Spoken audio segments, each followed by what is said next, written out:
The great and powerful Trixie was, to put it bluntly, down her luck.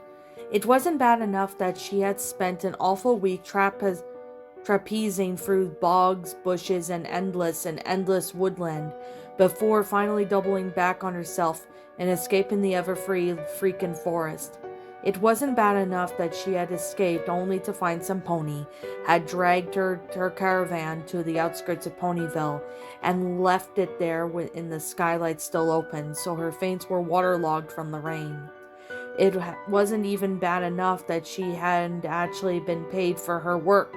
Outcome the notwithstanding, she may not have actually defeated the Ursula Minor, but she had at least tried. That had to count for something, didn't it? She had put on a darn fine show for all those ill-mannered idiots. But did she get any credit? No. Humiliation was the side order of degradation, and that was all she got.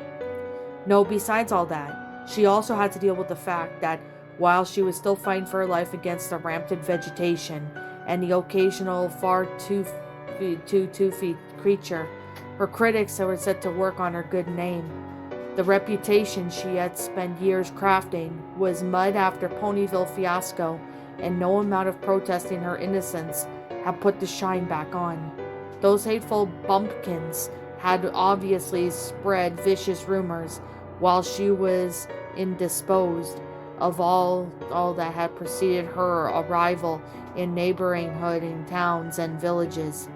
Considering how beloved she was seen before, it stood to reason with all those closed shutters, twitching curtains, and suspicious looks were all their doing. It wasn't fair. She had exaggerated a little, but who wouldn't make big themselves and now and then? Show her a pony who couldn't toot like her own horn, even a smidge, and she saw you a really boring pony. A pony like Twilight Sparkle. Rage cold-seated inside Trixie whenever that name came to her mind. Her current circumstances were all Twilight Sparkle's fault. She had deliberately shown Trixie up front of everyone, and even tried to warn her not to run into the Everfree Forest during her dramatic exit. If anyone should be punished for showing off and being a bad sport, it was that unbearable unicorn with the silly name. Honestly, Sparkle, and it wasn't even a stage name. Talk about a poster. None of which helped her to salvage her career. After a practically awful stint against Trottingham, Trixie dragged her sorry story back on road. She had trudged from place to place, but everywhere she went, ponies turned up their noses and closed their purses. It wasn't fair. Maybe she wasn't quite all powerful in knowing all that had she boasted, but she was still more powerful than the average unicorn. All you had to do was look at her cutie mark to know what that magic was her talent. How dare they treat her like she was some common trickster or charlatan? It was insulting. Pulling the water-stained map up to the chubby by her headbed, she cast her eyes over the tiny topography of Equestria. She mentally checked off where she had been, tracing a sad, wobbly line back to Ponyville. She had come a full circle and was nearly back at Ponyville. Part of her wanted to march into town, burst into Twilight Sparkle's house, and pull up clumps of mane and tail and make her eat them.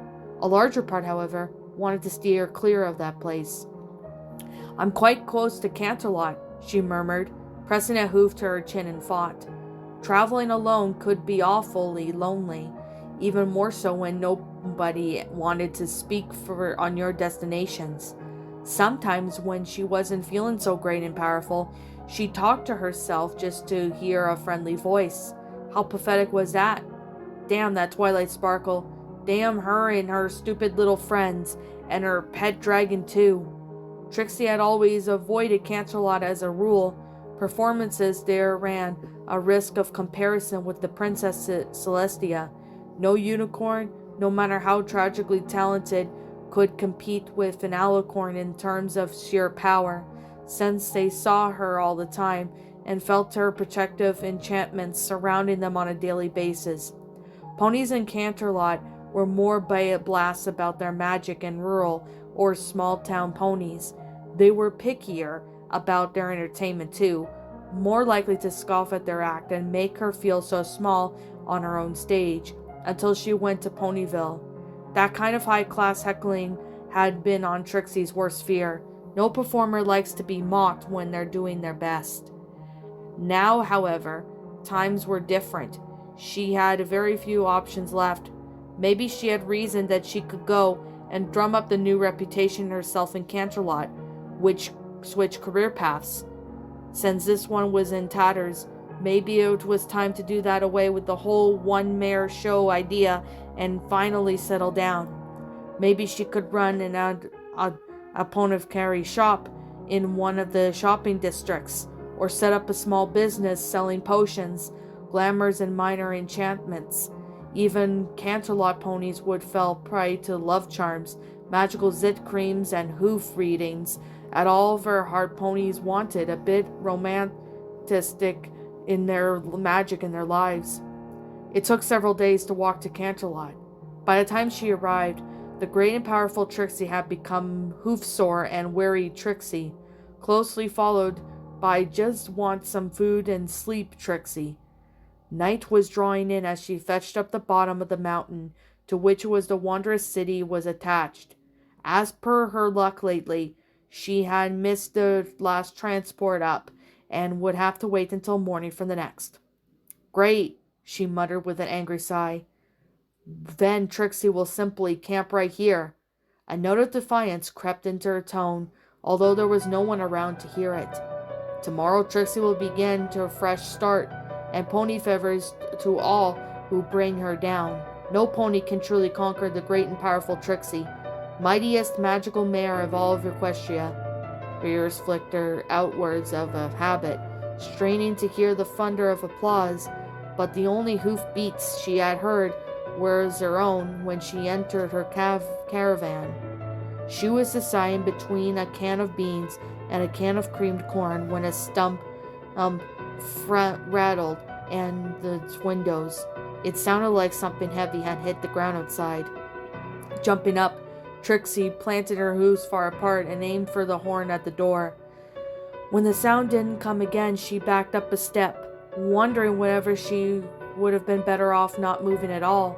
Silence and stillness might have made the caravan look deserted. No, wait, that wouldn't have worked. The light from her candle was visible to all the ill-fitting edges of her shutters. She stayed where she was, summoning a spell from the well of the deep magic within her. She balanced it at the tip of her horn, ready to fire at any intruder who tried to get in. Something in the back of her mind twanged in disgust. It was like rubber band across her synapses. That was what really she wanted to be reduced to, quivering in fear at the random noises and hoping things went bump in the night, got bored and wandered away on their own. Where the ambitious powerhouse who had struck out on her own all those years ago? Where was the unicorn who had cast aside the shackles of a family in favor of her career? Where was the self-proclaimed greatest predecessor of all of Equestria? Answer: self-assurance. She had been destroyed in her time of Ponyville, and the nerves shredded by the ever-free forest, and the silence tested on by its limit, on the constant rejections that followed. No pony can endure that without the few twitches to show for it. Nevertheless, like a boxer grasping and climbing up the ropes with one last fight, her pride forced her legs to stiffly walk onto the door, and only a moment's hesitation throw open the top half. "Who goes there?" she demanded in an admirably forceful voice. She thought, "Be warned, if you're a thief or a pony up to no good, you shall face the wrath of the great and terrible Trixie." She pulled on the last vowel, stretching up like taffy to stick to the night. Anyone out there couldn't fail to hear her and think twice before doing anything. A shape moved in the gloom. Trixie narrowed her eyes. "Trixie is warning you. Leave now or state your business here." If she deems you worthy of her mercy, the great and powerful Trixie will consider your request for an audience. However, try her patience and her magical ire will be terrible." The shape seemed to have blended in the shadows, like it was one of them.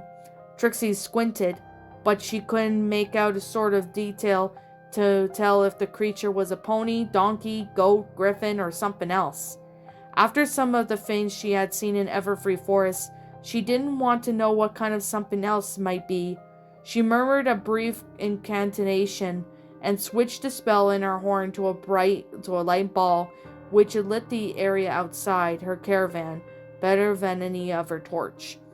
The shape retreated from the light, so she leaned further over the lower half of her door, calling up to more powerful bathe everything with more light. "Halt! Whoever or whatever it is, you—" She couldn't get to finish her sentence.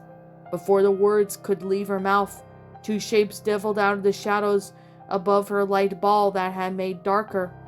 She started to cry out, but something grabbed her shoulders and pulled her up out of the open top half of her door. Her stomach lurched, partly from the terror, partly from the sudden change of the center of gravity. She was lifted up and up, above the caravan and further still. She had never been that fond of anti-gravity spells, and never befriended by any Pegasi, so she had a little experience of flying. Trixie liked her hooves firmly on the ground. However, now, she was treated in swift vertical climb that left her felt dizzy and gasping for oxygen in the sudden thin air. "Can't breathe," she gulped. "Slow down," a voice said, and she didn't recognize. "She's not a Pegasus. The change in altitude is going to make her pass out." Too late. Blackness swallowed her like a giant mouth. Trixie came to an unidentified amount of time later. Her mind activated first, brain cells flickering to life one by one, and then passing on the message to her last nerve endings. It's time to wake up now. Thus, when she groaned, tried to put a hoof to her forehead, she was lucid enough to both register and panic that there was a shackle around it, and that heavy chain ran from the wall to her left. A similar chain ran from each of her other legs to the other three walls around her. A restraint around her middle, chained to the ceiling, that had been keeping her up straight while she was unconscious. "What?" She struggled, looking around while she swayed. She was indoors in an absolutely tiny room, but the lighting was so poor she couldn't even begin to guess where she could be. There were no windows, so she couldn't tell if it was day or night outside. Although, upon reflection, maybe it was the lighting that prevented her from seeing properly. Her head thrummed with the residual pain in her lungs that still hurt. She felt like someone had been used a knockout spell on her. "What's going on here? Who dares do this to the great and powerful Trixie? I'll barbecue behind you with a fireball for this. I could cast a spell to turn you inside out. I'll take away 5 of your senses. We Bishishfi do not fashion threats, though you cannot enact," said a tremendous voice. Trixie squinted. "Who's there?" "We apologize that the guards treated you so poorly. We have reprimanded them for not taking more care in their administrations. We wish for thee to know this." "Who is it? Show yourself!" Trixie took a groggy step forward and nearly fell over. The metal restraint bit into her belly as her weight briefly rested entirely in it. "Who are you?" One dark hoof edged out of the shadows. "The guards were not attempting to frighten thee. We had believed the term dizzy spell while flying down the mountain to find thee and fell. They were one of the notion, though we're about to injure us with thy magic. They are not unicorns, so they did not recognize the mere light cast spell. They were merely carrying out on their duty in protecting us." "Duty? Guards? What in the hell was all thee and thy and voing? And us? How many ponies were in here, or had been outside the caravan? What was going on in here?" Trixie watched with the mounting confusion as a small filly stepped into the light cast by the sconces on the walls. She was a sickly-looking thing, her deep purple coat dull, Some pony had run a currycomb over it recently, but instead of making it shine, the comb had left runnels like a prolonged field on the side. Her hooves were cracked at the edges, as if she hadn't been getting enough minerals and vitamins from her food. Her lank mane was teased into fumes. It was obvious in a bad condition. Despite her unkempt appearance, however, the cutie mark on her flank identified her immediately. Trixie had never met or seen her since her release, but every pony in Equestria now know how to moon on the dark clouds belong to. Princess Luna! The filly nodded. Trixie was more confused than ever. What in Equestria is going on here? Had she been kidnapped by the princess guards? Why? Whatever could this little princess want with her? Unless, do you require the assistance of the great and powerful Trixie? We all do, Princess Luna said softly. Trixie's first response was elation. This was quickly squashed by the feel of the shackles and the clink of the chains. She knew a very little bit about Princess Luna, other than any pony knew. She had been cured of her nightmare moon affliction by the elements of harmony. Whatever they were, but it had barely been seen outside the palace ever since. Some ponies were outlying provinces speculated that the princess was actually an impostor who had cornered her way to Princess Celestia's heart and home just because she looked like Celestia's long-lost sister. Trixie had taken those rumors with a grain of salt. Royal blood only ran in Alicorn's veins, and the filly standing unsteadily before her had both Pegasus wings and a unicorn horn. Whatever else she had heard on her travels, Trixie had never heard of this Princess Luna randomly kidnapping ponies and spiriting them away. If anything, those who claimed to have seen her on brief visits outside Canterlot said that she was as hard and ruthless as a rose petal. Nothing whatsoever was like the nightmare moon of the legend. Why have you? Trixie started to ask. The princess cut her off. We wished for thee, though, to know what we could not do this if it was for the utmost necessity. We are not as we used to be. We do not take pleasure in causing pain unnecessarily. What? Thou art of a powerful unicorn, thy reputation precedes thee.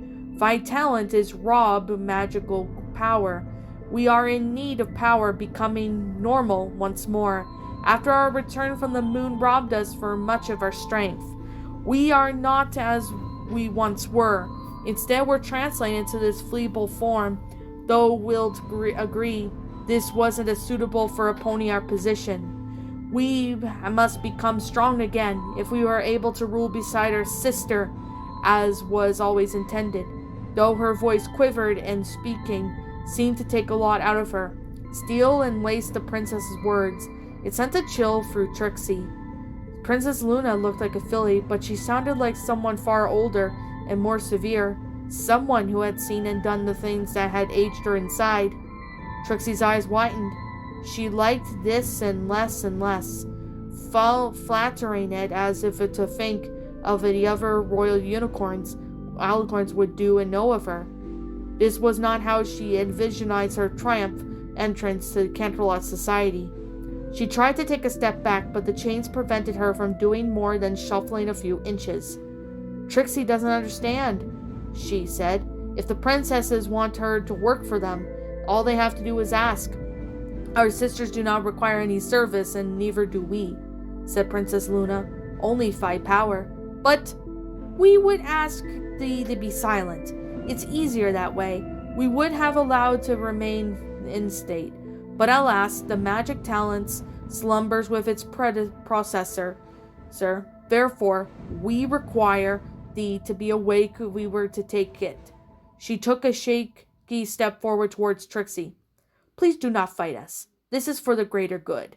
We shall rule Equestria well once we were apprised of how the world has changed of our absence, but we cannot venture forth learn of such things until this body is strong enough to withstand it. Thou art serving a higher purpose than thy life alone, full-lived, could ever achieve. Trixie's hackles rose. Every muscle in her body wanted to flee. Her legs trembled and her haunches bunched involuntarily, just as they had when she had to force herself to hide in the ditch to escape the manticore in the Everfree forest. She couldn't look away from the princess's eyes. They were unwavering stare held her until very much smaller pony was practically nose to nose. Trixie could smell her breath, minty as if she recently brushed her teeth. It was a pleasant scent, at odds with her steely tone and mesmerizing eyes. No, this was wrong. This was wrong. She could be fighting. It didn't matter if this was the princess. She could be fighting for her life.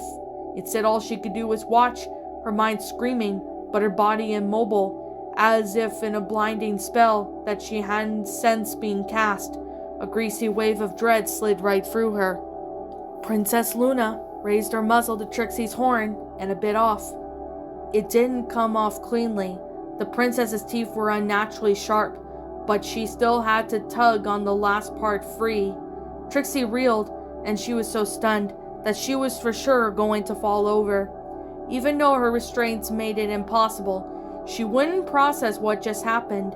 Pain blasted from her horn and into her forehead and reverberated through her entire skull. She wanted to scream. She wanted to shriek in agony and panic. She wanted to kick up her hooves and run until she hit a exit or a wall. She didn't even care which. After the pain, however, came a revulsion as Princess Luna tipped back her pretty head and swallowed the horn. No, no, no, no, no, no, no, no. This wasn't happening. This was not happening.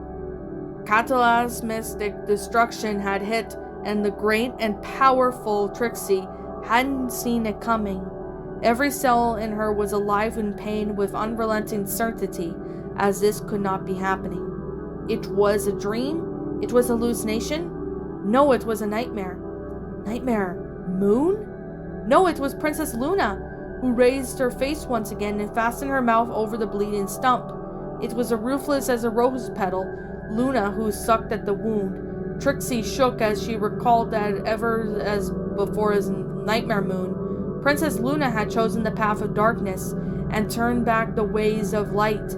It was not a simple case of Moon is bad and Princess Luna is good, and that was far worse terrifying thought. Something was drawn out of Trixie. She felt it snap and sliver from deep inside her, a shining coil of power that unclenched after a brief struggle and slipped onto the tip of her horn. This time, however, it kept going on, and through her ruined horn, into the princess's mouth and down her throat. She sucked and drank down Trixie's magic, like it was an elixir of life. Maybe it was to her. Despair pierced Trixie like a sharpened claws as she felt her magic leave her, followed by the raw energy of living creatures possessed. She could do nothing at all as the life drained out of her, except to witness it and wished it would stop. Finally, Princess Luna released her. Trixie slumped onto her restraints, utterly spent.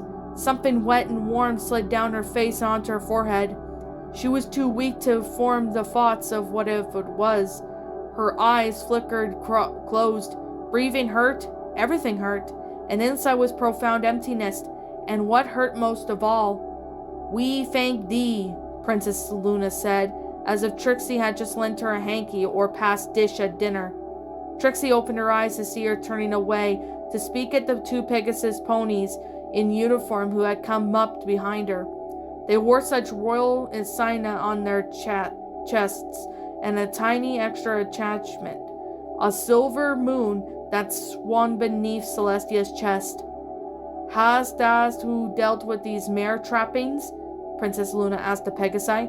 "We dragged the caravan as a secluded spot and burned it, your majesty," said one. "By all the accounts, she has no one who will miss her enough to report her absence," said another.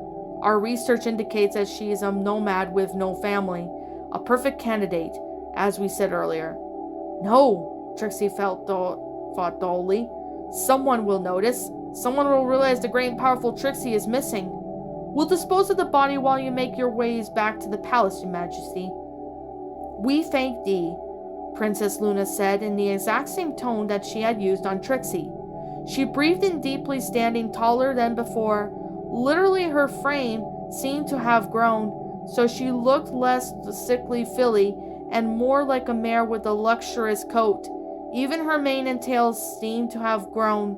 We appreciate Vi's silence on these incidents, and Vi efforts to locate horns whose talent is magic for us to consume. We believe we shall need several more before we are returned to a suitable strength. Both Pegasi knelt and bowed their heads. We live to serve you, princess. Something else warm and wet slid down Trixie's face. At first she thought it was more blood oozed from her horn, making her feel dizzy and sick.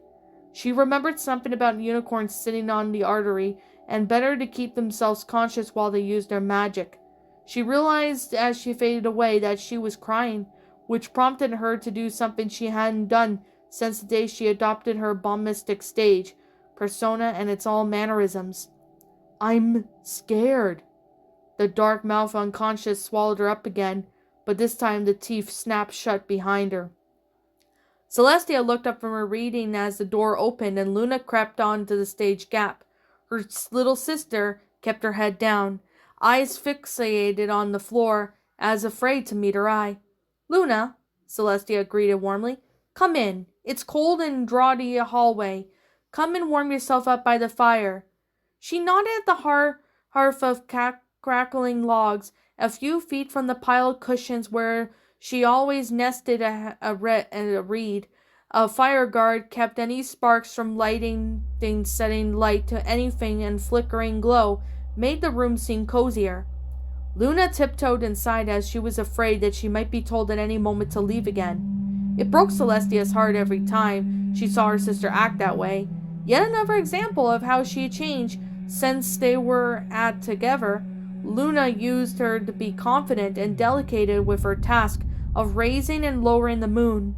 She hadn't had the strength to yet try that, which meant Celestia was still taking care of both sunrise and sunset alone. They had both changed, she admitted, thinking of all the history she had witnessed while Luna was trapped on the moon. Luna was so reluctant to go out to the world and see for herself how it had changed in her absence. She claimed that she wanted to recover from the physical ills of her ordeal before she did. Celestia couldn't disagree, but she was heartened to see that Luna seemed to be growing stronger all the time. Soon she would be able to explore more freely. Come and lay beside me, she suggested, shifting her body to make room for among the cushions she had already warmed at her body heat. Aren't you certain? Luna asked. Celestia smiled, wondering how long it would take for the modern world to affect on the old world manner of speaking. I'm sure. She waited until Luna had settled herself in before using her magic to retrieve the paper she had set aside. I was just reading Twilight Sparkle's latest letter. Twilight Sparkle? Luna peered at it. Is she well? Does the unicorn maintain her health? Celestia chuckled, touched that Luna seemed to care so much about her star pupil. She's fine, enjoying herself immensely and learning about all she can do about the magic of friendship in Ponyville. We are glad, said Luna with a genuine feeling. Her well-being concerns us greatly. Luna, Celestia gently corrected her. I am glad and concerns me greatly. We do not tend to use royal we these days. Thou hast told us this before, but I am up to forget. Luna frowned a little. This new world is much altered from the one we left behind. Yes, but it changed for the better. She didn't reply. Instead, she scanned Twilight's letter with interest. Celestia let her read, taking the comfort and warmth of her little sister's body. Luna smelled minty, as if she had just brushed her teeth. Apparently, toothpaste was the modern convenience that she had already mastered and seemed to do quite a lot. Judging by how often she used it, Celestia smiled and thinking of all the things Luna would be able to learn when she finally rejoined the world beyond the palace walls. Twilight Sparkle is a special pony, Luna said suddenly. Yes, she is, Celestia agreed. Her special talent is the rare one indeed. Yes, not many unicorns are born with the amount of magic or the desire to use it the way she does. Luna nodded. her gaze fixed on the signature at the end of the letter. I look forward to seeing her again someday. Celestia was glad to see Luna had apparently bonded with the pony who had released her from her torment. I am sure she'll be glad to see you too, little sister. Just you wait. You'll be together again soon. I hope so, said Luna with a small smile. Verily, I do. What's up, my pretties? It's the Lion Queen here. I want to appreciate you all for tuning into this video. And I do appreciate you guys supporting my video by giving this video likes and stuff. If you really enjoyed this video, be sure to leave a like, comment and subscribe if you're new, ring the bell for notifications to when I upload so that way you guys will get updated for whenever I upload. If you want to follow me on Twitter or DeviantArt, feel free to leave a follow on those if you are interested in following me on those socials. If you want to support my backup channel, known as Miss Dark Shigo, feel free to subscribe to it, as a link to that will also be in the About page section. And with that being said, and that being the case, thank you so much for watching, my pretties, and as always, stay pretty.